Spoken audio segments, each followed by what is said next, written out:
Bekumhlophe ukuqhakaza izinkalo zesikhala senyoka ngesikhathi ibandla lamaNazaretha asebuhleni ezobamba inkonzo yaminyaka yonke esigodlweni enyokeni kwaNongoma. Inkonzo yasekuseni ibihanjelwe uMngankosi uNdlunkulu umchiza osesigodlweni osuthu okube ngenye yezinto ezithatha amehlo abantu abaningi njengoba lokwakho uthami iNgonyama uZwelithini kabheka uZulu akaze abuye abonakala ezintweni ezithinta isizwe samaZulu. Emcimbini eminingi ethinta iNgonyama umesiZulu kaZwelithini akaze alupate. AmaNazaretha asebuhleni beyiphume ngobuningi bawo ukuzobona inkosi yawo unyazi lwezulu kanye neNgonyama yamaZulu umesiZulu kaZwelithini. Amakhosazana ajabule kakhulu njengoba kwenzeka emkhosini womhlanga izintombi zomhlanga zijabulela unomthebe wesizwe samaZulu.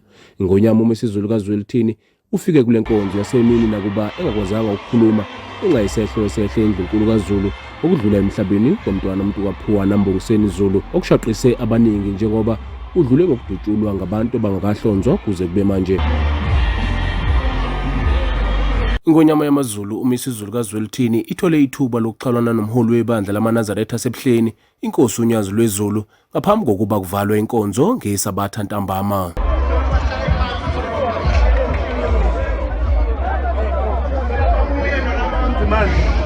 Unzimande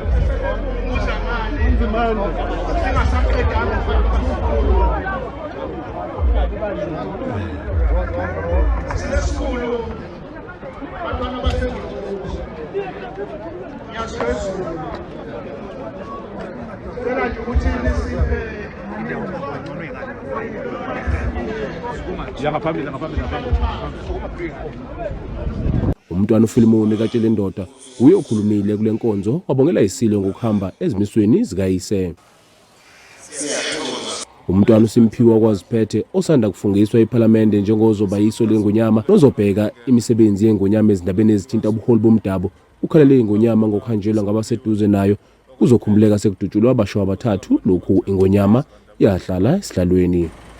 Ngaphambi ukuthi ngifike embuzweni wakho ongibuze wona ngizoqala ngokukhalela isilo neNdlunkulu yonke nesizwe sonke sikaZulu ngomshophi othe wasivelela ukuhanjela umntwana umuntu kaPhiwana wasosuthu ekhaya osuthu. Kuyisimo esibucayi lesi sibuhlungu ngoba somkhonto loliwe nxa zonke ongawazi ukuthi ungawuthatha ubhekise ngaphi nokuthi uzosika ngaphi namhlanje ngoba lokho kuqhubekile kuyanda qala enduneni zenkosi kusegcekeni manje kubantwana benkosi. Ukuphendula ke embuzweni wakho uthi iqhaza lami liyini nokuthi isikhundla sami siyini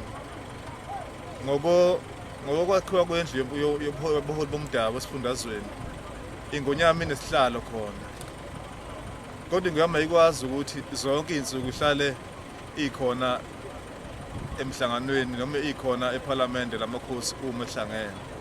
Ngakho kuyayicela ukuthi kube kuba ukuthi ukhona oyimelayo iNgonyama njengamanje umuntu okhona njengamanje oyimela iNgonyama iqoke mina ukuthi ngiyimele iNgonyama kuyo yonke into esuke yenza ngaphakathi ePhalamende nanokuthi ngibe umxhumanisi phakathi kweNdlunkulu namakhosi phakathi kweNdlunkulu nesizwe sonke sikhona ngaphansi kwamakhosi. Okunye futhi kuba ukuthi imisebenzi yonke le esuke yenzeka njengokuthela kwamanzi kwamakhosi yini nani konke kuxhumene namakhosi kuzodinga kuhlangana neNgonyama yimi ngiyimela umsebenzi wami ngaphansi kwami lokho. Bese kuza lapho ekutheni ke yini engafisa ukuyibona iba yoshintsho njengamanje. iNgonyama isibekiwe isiphithiphithi nezinkinga besinazo nomsindo besinawo bengokuthi iNgonyama ayikabeke kahle ngokugcwele.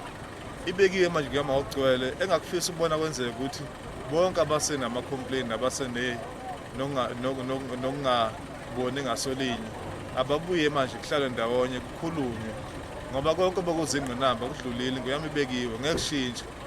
Njengoba iNgonyama yethu sifethe siphuma kanye siphuma kabili siphumile ngesiphinde futhi sibuye kwesibili bekhona sisayini esinye sesibili. Laba abaseno nokunganeliseki siyacela ukuthi babuye beze ekhaya kukhulunywe. Ishilo iNgonyama ihlale ihlalo zabo ikhona namanje ngisasho nami ihlalo zabo ikhona babuye. Ngaba yilokho. Noma singeke khona uhlela noma indlela ekhona njengamanje sikhona. Kodwa umuzi lokho abakhona abaphumayo baba nembono emiyahlukile baphuma la ekhaya eNdlunkulu ikhona abantwana bekhona ngiyami ikhona baphumela ngaphandle kuseyithuba namanje lokuthi basengabuya futhi. Akulula ukuthi kuphunye kube cingwa ey'nkalweni lapho abaphuma bashona khona abanye, kodwa ukuthi nje babuye beze ekhaya kulungiswe okulungiswayo.